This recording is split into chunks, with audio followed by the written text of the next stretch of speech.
I love dating. Yes. Pre-marriage, I loved dating. I love a first date. I love it, but we're podcasters, so of course, like we get to be flirt, we get to ask questions. Yes, it's just so exciting. Every first date is an adventure. Yes.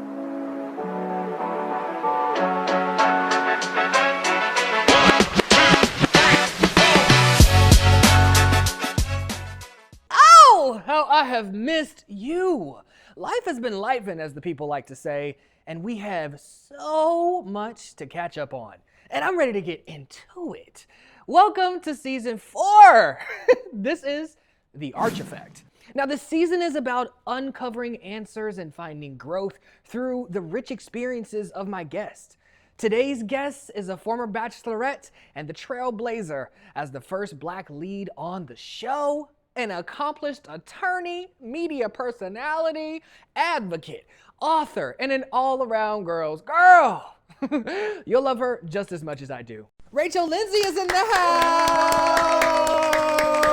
house. I'm happy to be here. Thank you so much for having me. I heard Big Rach.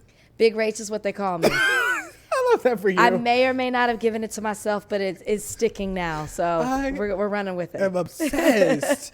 Well, Rachel, I have been on hiatus for some time, and this is the first episode coming back. Oh, wow. Thank you. Oh, yeah. I'm honored to be here. You rocking and rolling with me, okay? Okay, we got to make it a good one. It's been some time, and I've experienced so much, and I've also experienced a lot of loss. I'm going to keep it a buck, honestly. Like jobs and relationships, thoughts, viewpoints I had for myself, where I thought I would be, reshift, and you have to mourn that situation, relationship, idea.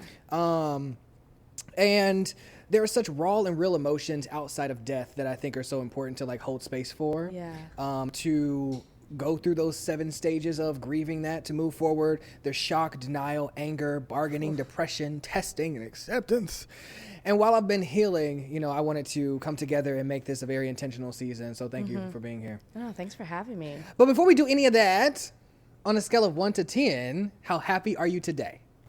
Oh, I'm like a 9. Okay. I feel, man, I really felt everything that you were just saying. And at the same time, I laughed to myself and I thought, is this adulting? I mean, I sometimes get mad at my parents and I'm like, y'all lied to me. Yeah. Because this, you couldn't wait to be an adult. And I'm like, is this what it is? Because it is a lot. But yeah, very ghetto. I'm typically a happy person, but going through a lot these last couple of years, I can be jaded at times. I can be a little bitter. I can be angry. Yeah. But I've really, really worked in 2024 of focusing on redefining things, like being rich in other ways, being fulfilled in other ways. And so that's why I can sit here today and tell you, I'm a 9. I feel good. That's good. Yeah. I'm proud of you for that. Well, shock shows up as the first stage of the grief process. Yeah. When you think back on, your emotional experience, what's one of those things that rings home for you? In like the feeling I had in the moment? Yeah. With shock. You shared with me that you lost your grandmother. Yes. I'm going to speak from that place too, because I think there's been so much obviously talking about the fact that, I'm going through this, or I'm divorced now. Woo, it's part of the reason of the Congratulations. Congratulations. So 9. But I thank you. What a lot of people don't realize is that I was also dealing with the death of my grandmother, who is the closest person that I have lost to me, who we were very close. And dealing with that happened, and then less than a month, the divorce happened. And it doesn't mean that obviously the marriage wasn't good around that time too.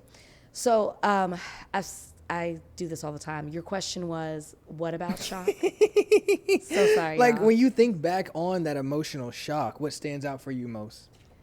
Oh, I mean, the numbness.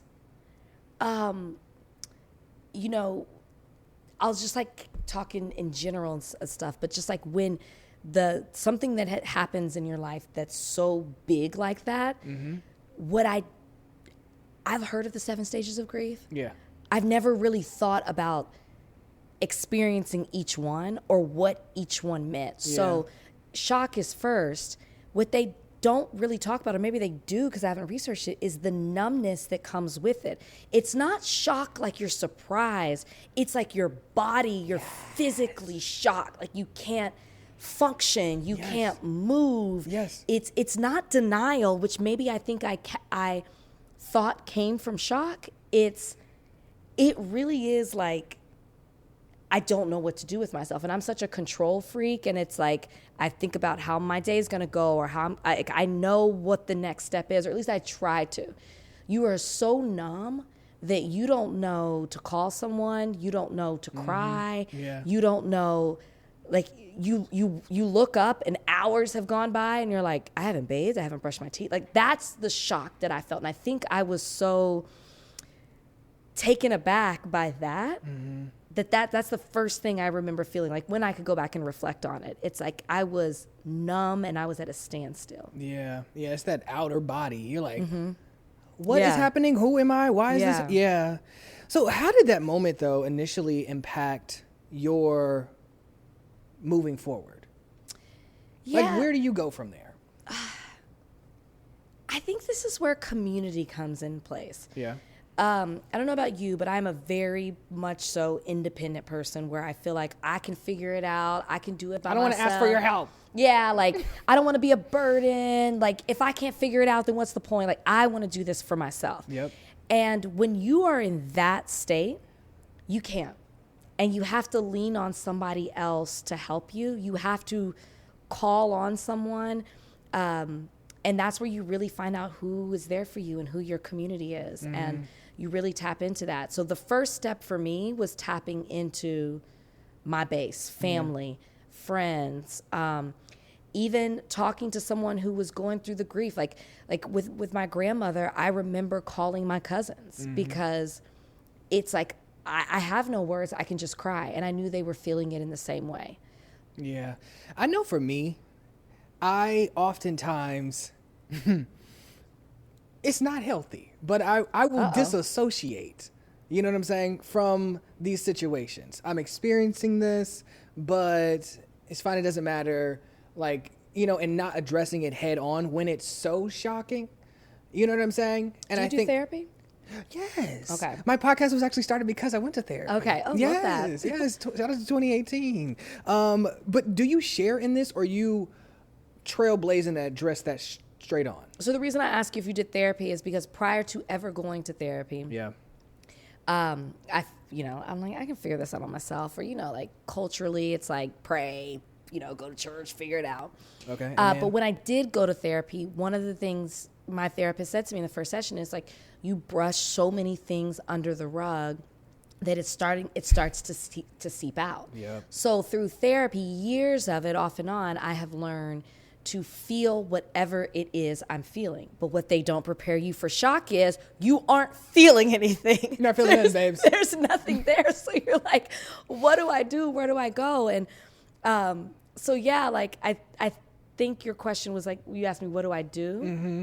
What do I do? It's just, I don't even know if I was feeling it, but I just needed to get something out. Like with the divorce, I screamed. Literally? I screamed when I saw what had happened. Yeah. I audibly screamed out loud. With the death of my grandmother, I was there. I was able to get home in time. They told me I wouldn't. And it was almost like she was waiting for me to get there. Yeah. And it was a couple of days even after they said that she would pass, like she was still holding on. That's what they kept saying. She's waiting for somebody. She's waiting for someone. So I was there in the house when it happened. And so I was surrounded by family. So we were all very much so comforting each other. So it's not like I even had to be by myself, or there was still the shock of, oh my gosh, this is our new reality. But we all had each other in the moment. So it was a little bit different. So I don't know, to answer your question, if I knew what I was feeling, but I knew I had to get something out of me. So whether it was screaming, whether it was crying, even though I couldn't necessarily pinpoint how I was feeling, I had to get something out. Is it hard for you to stay present Like in general? No. Okay. No, I'm a very Very to present. a fault. Okay. Like in a relationship, I can be annoying. Like, what are you feeling? Tell me how you feel. Like, talk to me. No, I need to know right now. Like, no. But like, put words to it instead of giving that person their space to Space gather to their thoughts. I'm like, figure no, it let's talk out. about this right now because I don't ever want to talk about it again. I'm so annoying. I'm very, very present. Okay. Like, people will Do you tell like you that about yourself? Yes, I think Okay. it's a gift and a curse, which most things are, right? Like your best quality can also be your worst quality. I think I'm an active listener. I really try to pay attention to what someone's saying, also what they're doing, like their motions as well. Maybe that's being a lawyer too, you know, like because I was a litigator. I'm not sure, but I'm very present. Okay. The law of it all. Do you practice currently? No? No. Would you go back? I mean, the way this industry's going, I might have to. I would prefer not. There's Okay. way more money out there to be made than being in an office Yes. and, you know, dealing with motions and all of that all day and billing. Would you do, because I mean, you've done TV as we know, would you do a law show? You know how they do Selling Sunset and they're selling houses? Would you be, Yeah. this is a good pitch. You're running the firm? No, because I Okay. think I am so rusty that they would be like, okay, who was she defending? Right. Because I was civil defense. Okay. So maybe some form of it. Maybe the show could be me getting back into it. I know Yeah. a lot of people take a break and then they jump back into it. I hope I don't have to, but I do think what's beautiful about a law degree is you can use those skills in so many different Yeah, areas. transferable. Yeah. Yep. Maybe a judge show. Oh, okay. Order in the court. Who do you look to, though, for inspiration who has shared an alike experience of, you know, they went through a shock, you know, who's maybe you don't know them or maybe they're in your camp who has experienced, you know, the passing or a divorce. Like, who do you look to be like, you know, it's good to see yourself. Representation matters, right? As they Yeah. say. So is there anyone? This is going to sound bad, but no. Yeah. Not someone I don't know because everyone's experience is so different. I will say with death, Yeah. I only wanted to look to family and how they were dealing with it. Grief is so, like, even when I remember my podcast co-host Van lost his father, I've never lost a parent. So to me, the best thing I could do was listen. Like it's just, and I'm saying that's not answering your question directly, but I'm saying it in the sense of everybody's grief is so different. Now that I have lost the closest person to me, his grief was so different from mine. So it's so hard to compare in that way when it comes to loss because it's so subjective depending on who that person was to you and what they meant to your life and what your experience was with them. But with divorce, I will say that it was important for me. What I quickly realized is my friends aren't divorced. And I've met so many other divorced women along the way who I feel like that has been important to me. So, you know, I don't want to necessarily name them in particular. Sure. Some people I have named, right? Like, I remember I went to a restaurant, Norma, great restaurant. I like that word. It's cute, right? And it was my first time going there. And when I walked in, I saw Terrell from the Terrell Show. Yes, love and he him. and I met because we sat next to each other from New Orleans to LA on a flight, and we never stopped talking. Like, we didn't know each other, and I never talked to people on a plane. And we talked from takeoff to when it landed. Yes. And he was there with Tia Mowry, and she gave me the most amazing advice about divorce. Yeah. And so that's when it was the first time where I was like, I need to be talking to women who've been through this, connecting with them. She sent me books. She sent me podcasts. Yeah. She gave me a mantra that I say that I feel like can be applied to everything to help to say about the past, present, and future, and how don't look back, what it'll do for you, don't look forward, the anxiety that'll give you, I'm paraphrasing, but be in the present or stay present. And that was freeing to me. So she is somebody that I really looked up to. And then just along the way, like Anisi Nash would give me advice. You know, a Garcelle would give me advice. Like people, and I realized I need to really create a community of divorced women. Yeah. Chriselle from Selling Sunset really would give, you know, she's been through a public divorce. So I found that is what my divorce was such a specific situation that I needed to talk to people who had been through public divorces and understand some tools that they put in place, because I didn't have it in my everyday life. Well, you mentioned like the tools and things like that, but outside of community, what strategies help you stay grounded when going through these moments Like of the grief? tools. I think the things that bring you peace Okay. and that make you calm. I was watching a live show yesterday. I went to dinner and they had live music. And one of the questions he asked was like, what brings you peace? What calms you? Everything is so loud in the world. Very loud. And so I can literally answer this question because it was just asked of me. And I didn't answer. I didn't like shout out. But, I've said community a lot, so I'll move past that. But my home is so my sanctuary. Yeah. And I fought for that in the divorce. That like being at home and being still is big for me. Somebody said to me one time, walk outside every morning, let the sun hit you, grab your cup of coffee, whatever it may be, and say out loud the things that you want for yourself. Whether it's you talk to God, you talk to the universe, whatever you may believe it. And I do that. That gives me peace. It sets intentions for my day. So setting intentions, it's a form of meditation that I'll do. Working out, when I get to it, it comes in waves. That's a stress reliever. Yeah. Going on walks, walking my dogs brings me so much peace. And I put on headphones. I'm never really listening to anything. It's just for show. Yeah. But just being outside, being in nature, seeing how happy my dogs are. Just like, tell the people that you're not listening, and then they gonna come up to you. I know, right? I'll just press play real quick. Sorry, I can hear you. That brings me peace. Yeah. Reading does, just like music, turning on music and just singing out loud and dancing in my house by myself. I do that. Yes, it is. Please, Baby. highly recommended. I grab me that if you glass. Sometimes I can have water. Yes. Maybe a little gummy. I can dance in that house by myself. It feels so good. It's so good. It's so that brings me peace. It brings me joy. It's those little small things that I find myself don't even realize that I'm smiling. Yeah. That's the kind of tools that have helped me out a lot. That is so beautiful. And especially I want to speak on that last part because I often reflect on myself and I'm a very introspective person, but I think that it is so beautiful and I don't think people talk about it enough. When you're able to be with yourself, truly be with yourself in isolation and find enjoyment, you will be okay in this world. You know what I mean? Absolutely. And that comes with time and it comes with growth. And I haven't always been that person. And what I will say is I was very conscious, and this comes through therapy and just getting older, of the things not to do. Yep. So I didn't drink. I wasn't trying to do a dry thing. I just didn't want to drown my sorrows in alcohol because I'd done that before. And so for me, I was very conscious to say, like, don't drink. Don't drink because you're sad. Yeah. Drink when it's a moment for celebration.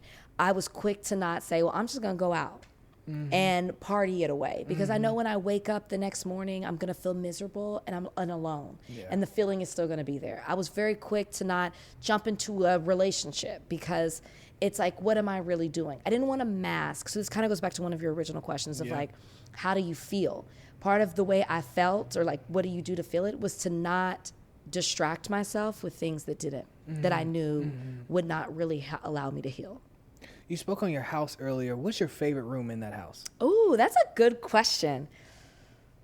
I love my living room. Yeah. Because, and I actually have done this in the last year. So I've been there for 3 years. And I remember when I moved in, or when I was seeing the house for the first time, there's a window that opens up and you can see the hedges and you can hear like this water fountain that's there. And the sun comes in, and I'm one of those people who loves the morning. I love the morning.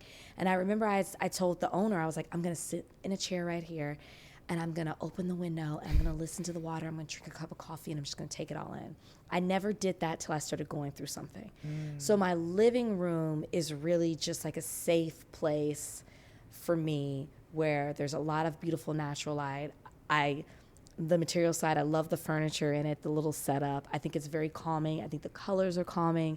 I can hear the water fountain there. There's books in the background. It's just a very safe place. Yeah. And when people come over, that's where like there'll be game nights and fun times. So memories. I can feel like I can feel the energy, the good energy in the house. Yep.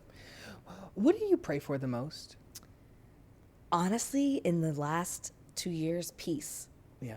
That has been, and I do feel very at peace. It's a work in progress, right? I think that's what's so important about saying the things that you want out loud, intentions, mantra, prayer, because it is, you have to constantly remind yourself, you have to go back to it. But peace is what I pray for, because, and for so many things, right? The grief of losing a loved one, the losing the life that I had planned for myself, that it didn't turn out the way that I wanted to, losing the idea of somebody I thought they were one thing and it turns out that there's something different.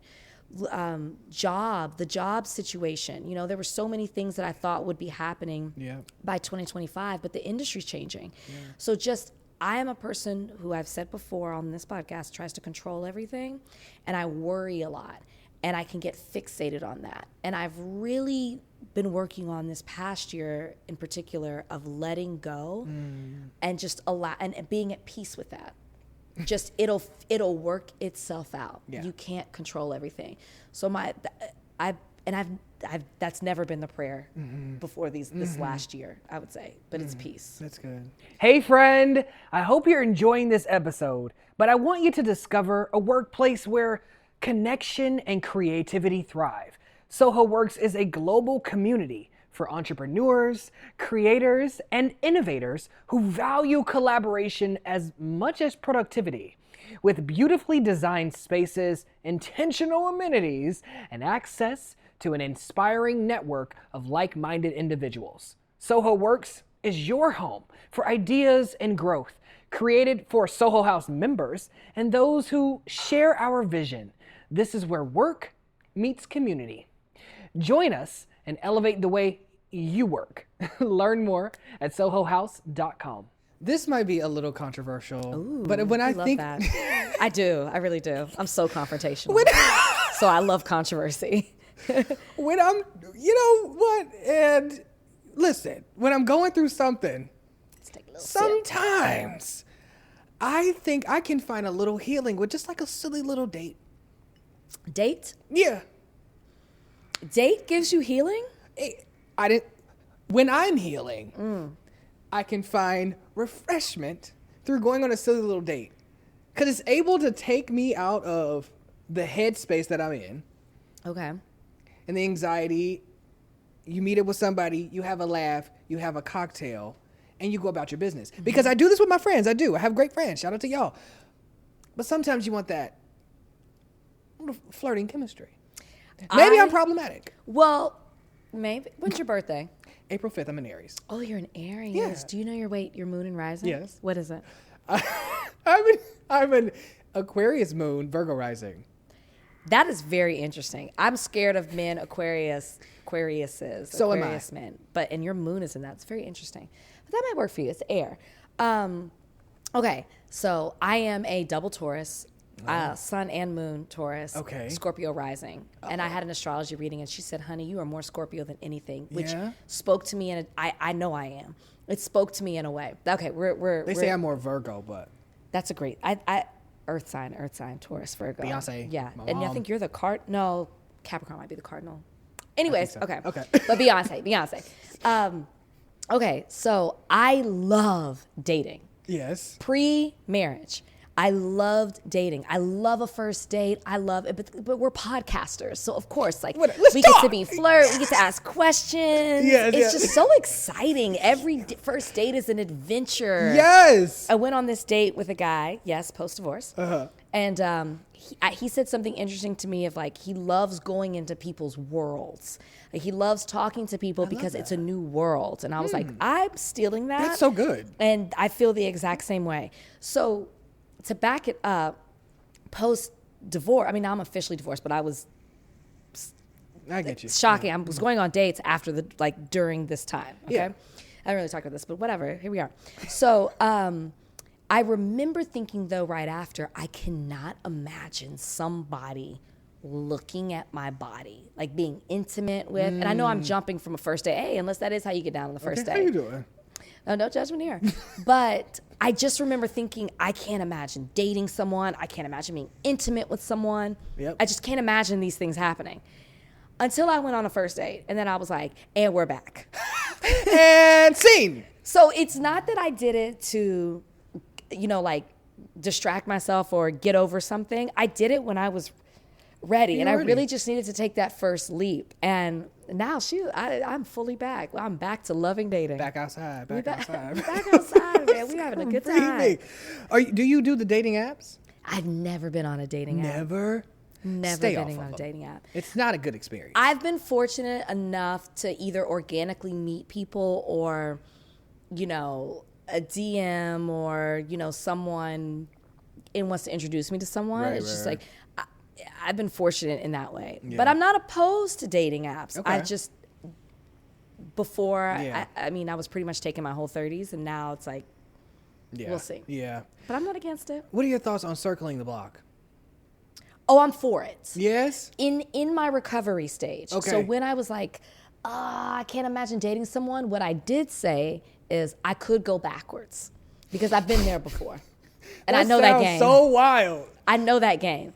And I thought about it, and I kind of did. Yeah. But it didn't hit the There's same. a reason that things end and you need to go on. But I went back a little bit. Shit.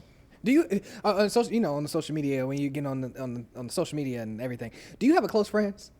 I do now. Really? I just created close friends like in the last 2 months. And you like it? I love it.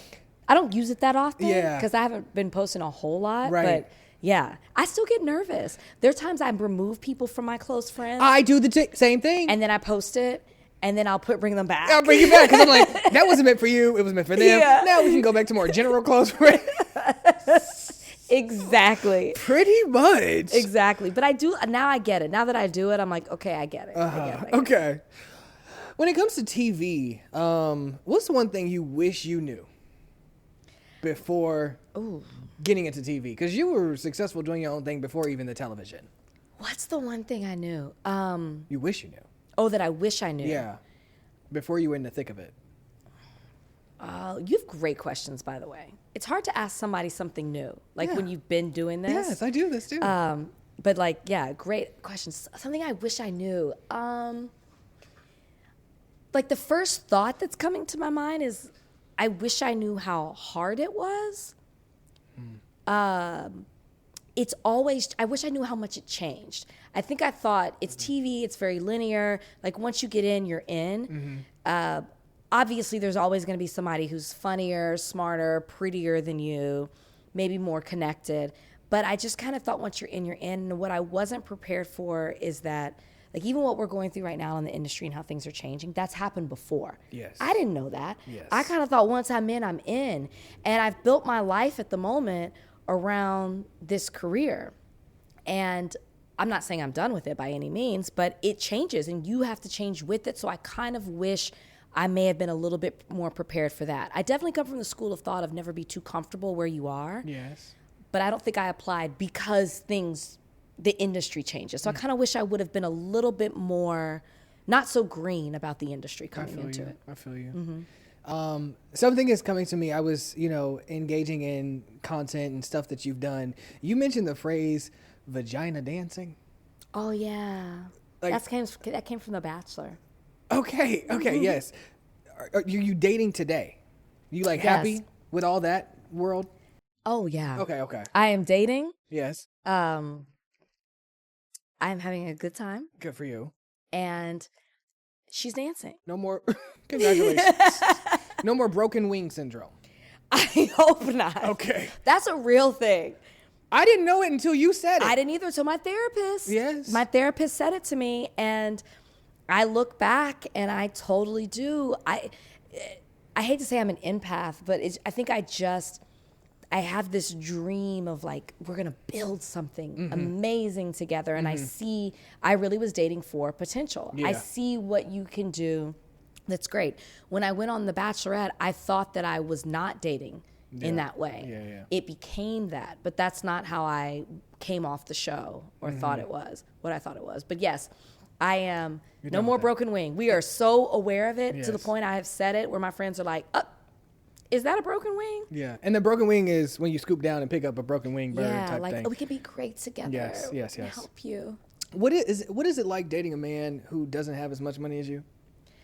I don't think about it in that way. Yeah. We kind of talked about this. We have what we call gender wars on our podcast. Yeah.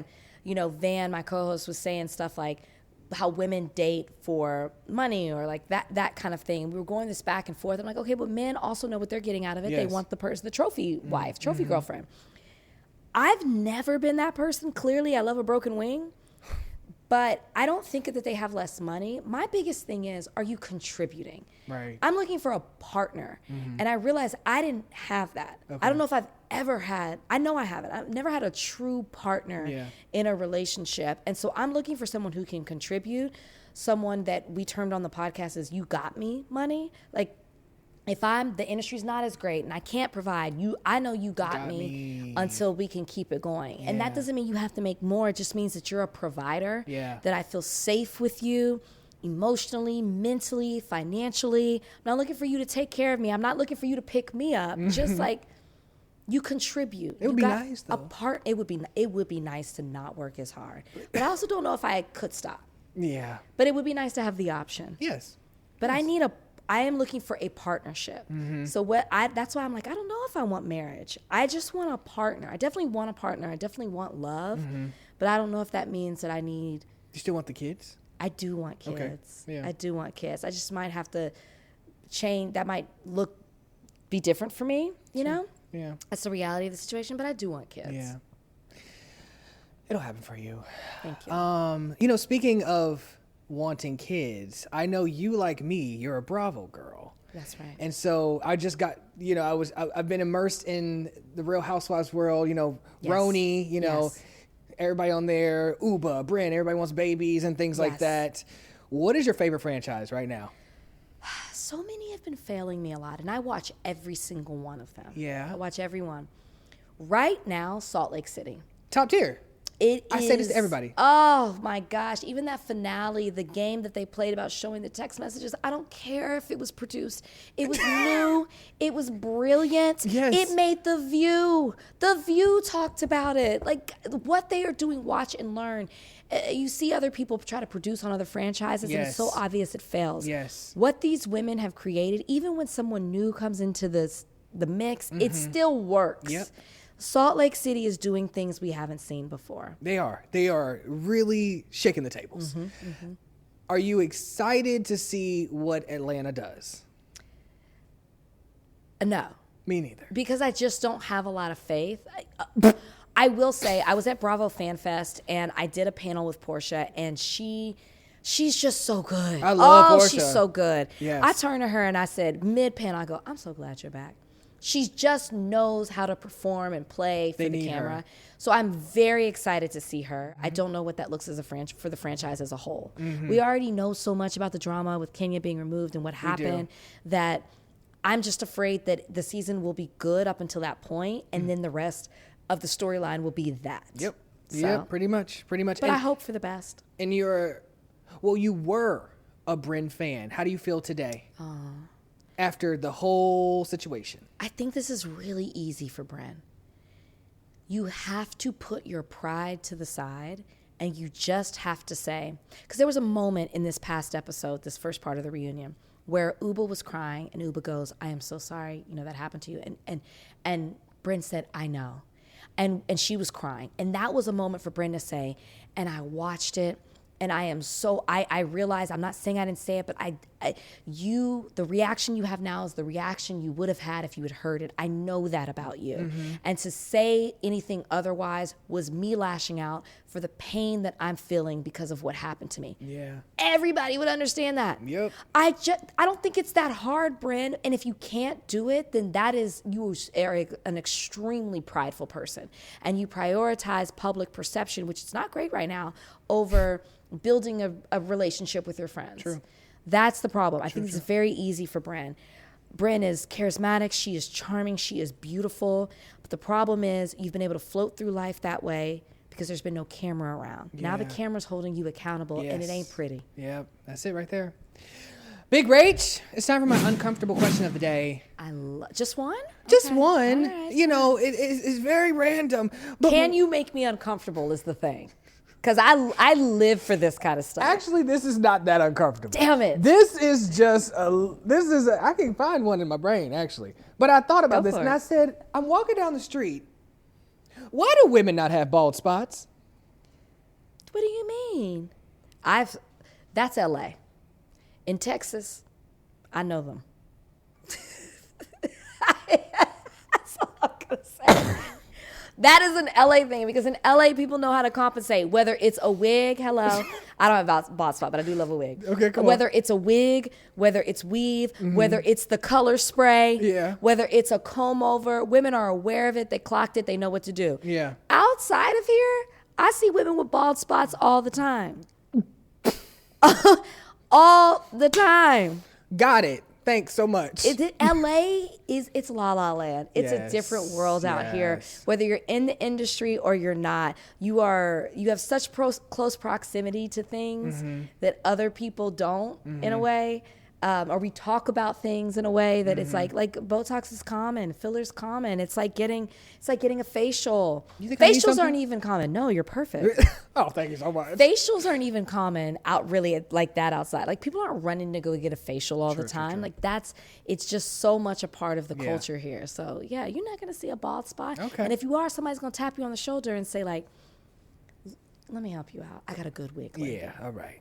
Well, okay. Well, that wasn't too uncomfortable for you, so thank you so much. That wasn't uncomfortable. I'm going to be honest, though. I used to talk mad crazy to myself. Can I tell you what that is? Sure. I talk to myself all the time. And I have an old boss that said to me, Okay. shout out to Barb, she said, talking to yourself is a sign of genius and insanity. And I am okay with that. No, I agree. But that's not what I was saying. I said I talk mad crazy to myself. And? No. Like, growing up, I would actually not speak so positively to myself. Okay. To succeed even more. I do that. Today? Yes. You think that's okay? Well, I guess I look at it as like tough love and a form of encouragement. Yeah. And that's probably because of how I grew up. I grew up in a strict household. My dad would be like, I made A's. He'd be like, you're a Lindsay. That's what you're supposed to do. Like, that's how it rolls in my family. So I'm hard on myself. Again, a gift and a curse, right? Yeah. I'm hard on myself because I want to constantly be better. Iron sharpens iron. I don't want to get comfortable. I want to keep going. So yeah, I talk crazy. I curse myself out. Really? What's your favorite cuss word? All of them. But I mean, I feel like your mouth was ready for an fuck. Yeah. It was ready for a fuck. But I use all of them. Like Yeah. I do. But come on. And I call myself Big Rage. Yeah. Crazy. And I'm like, come on, Big Rage, get your fucking shit together. Yes. Like, come on. Yeah. Like, don't let that fucker. I really do have talk to. to myself. And I think and that's why when somebody comes at me crazy, I'm like, I already done said it to myself.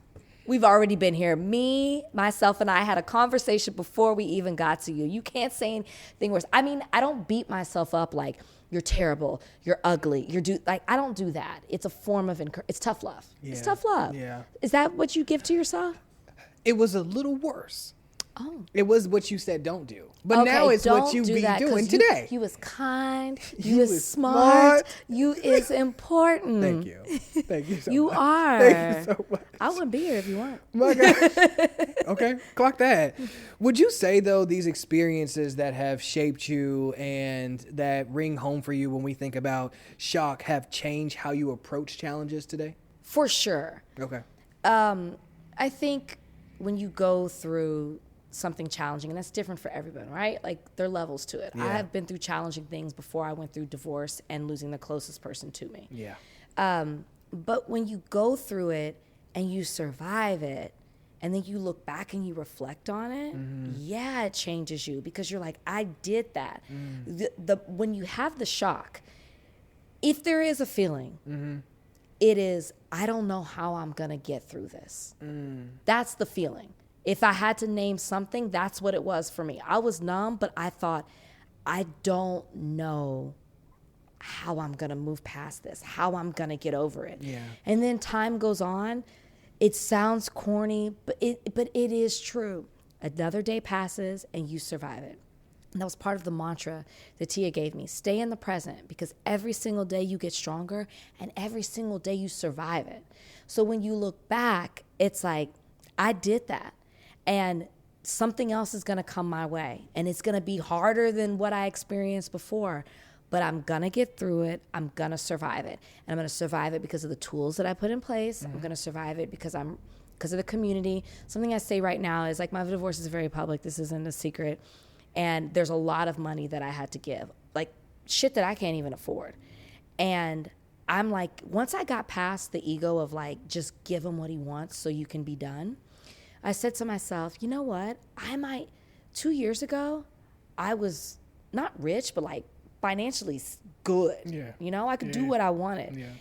But I wasn't happy personally. Now, I walked in today, I sit down with you and I tell you I'm a 9. And I'm turned upside down financially. But what I have realized is I am so rich in community. You can't buy that. You can't take that away from me. And you can't take it away from me. Yeah. And so I'm holding on to that as I figure out what's next. And it's so funny. Like, before, I was in control of everything and I was like, I know what's going to happen. I have no idea what's going to happen, which is why I pray for peace. I have peace about the unknown, which would freak me out and give me anxiety before, and I still have my moments. I have peace about whether I'll have kids or not. You know, I'm just accepting. I am blessed to be alive. I am blessed to be here. I am blessed to have survived this. I am blessed for the community that I've built, and I'm blessed to have platforms like this where I can speak out and hopefully help somebody else. Those are the things I have to hold on to. I never thought like that before. Yeah. Those moments, the shock, brought me here. Are you able to sit with that and be proud of yourself? Yeah. Okay. Yeah, because I really have worked on myself. And again, every day is different. It is. But for the most part, this is where I am. And I can't allow myself to drown in the negative part of it. I have to keep going. I have to keep, striving to be better.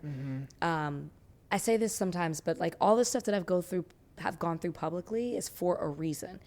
If it was to help to one person, if it's to help many, if it's to help just myself, so I couldn't hide from it, there's a reason for it. So yeah, like, I'm proud of myself. Yeah. And I'm not done. Yeah. I'm not done. There's still stuff to do. Thank you. That's a lot to get through. Thank you. And we all have these individual journeys that we can have our support, we can have our community, but at the end of the day got to end. But you are with yourself. Day's got to end. You are with yourself, and so you need to feel empowered by all of that, the lows and the highs. Yeah, for sure. Well, I think it's that time when we get to know you a little bit more. Ooh, Big Rach. Come on. It's time to play Perfect Pitch. Perfect pitch. Yes. So, if you could collaborate with anyone on a project, who would it be, and what would the project be?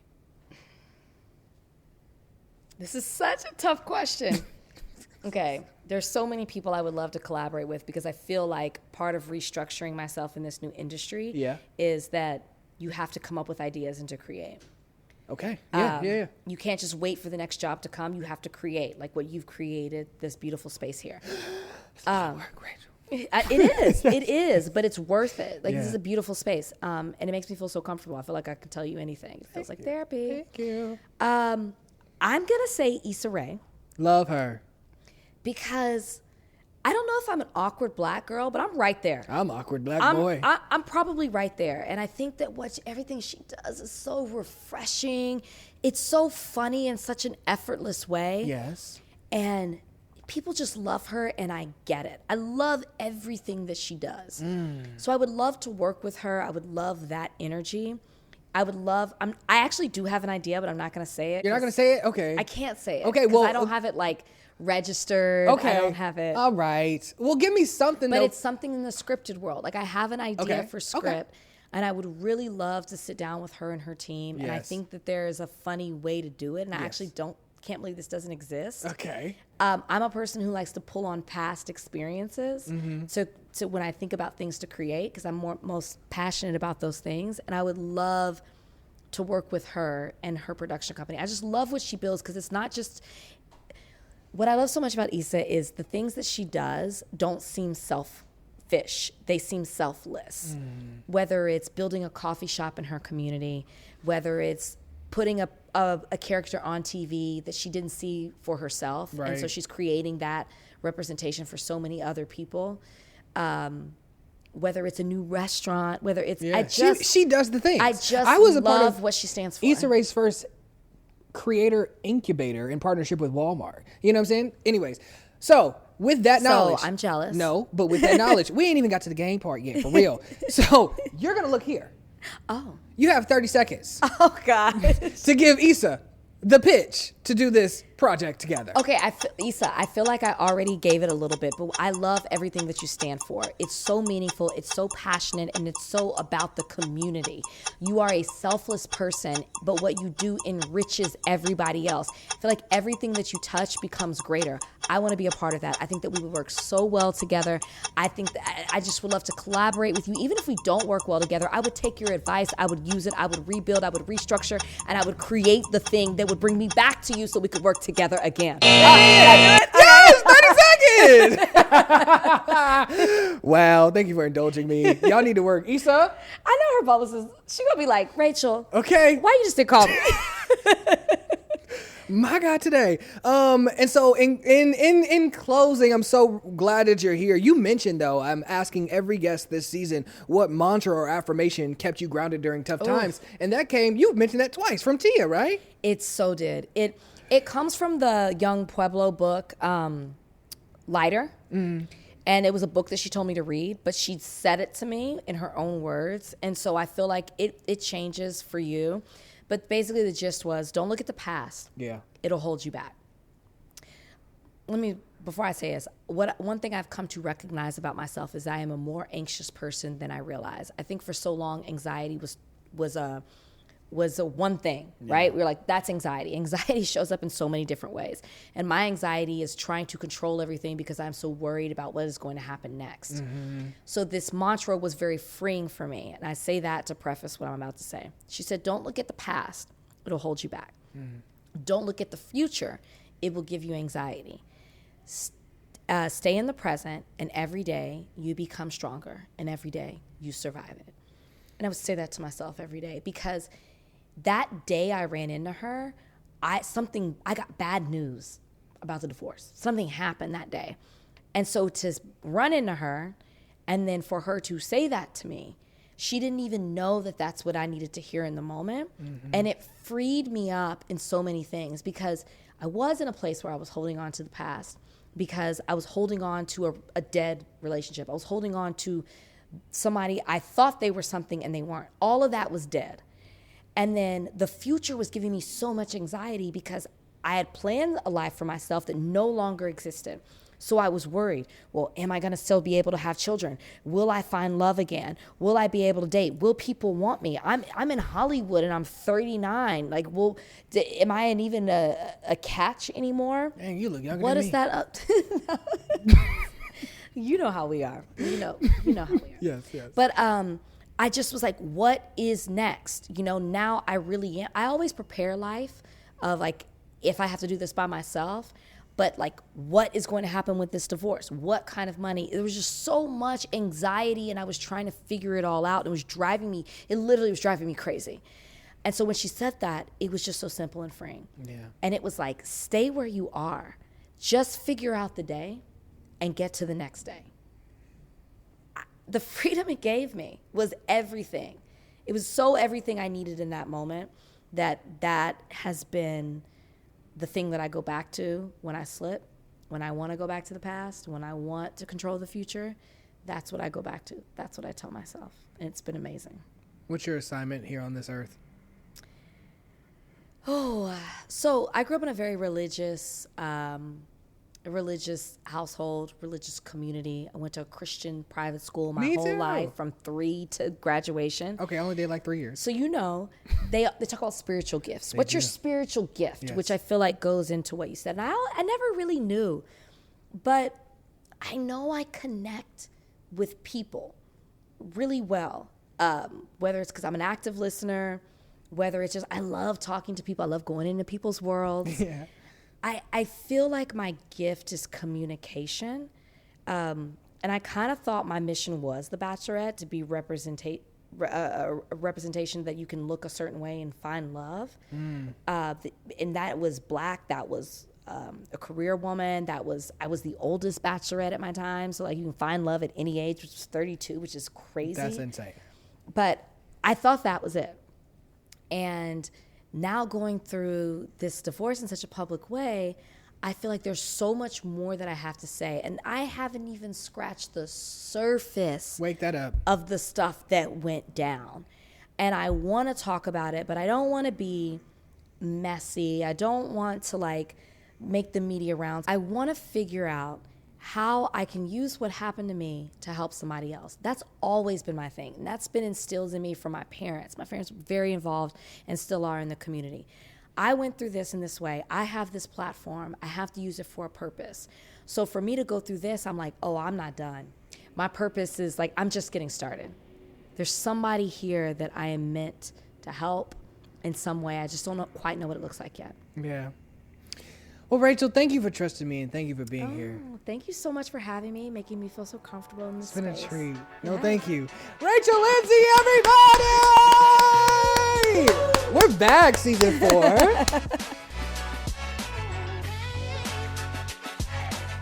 I am Rachel Lindsay, and you're listening to The Archie. Yeah, you are.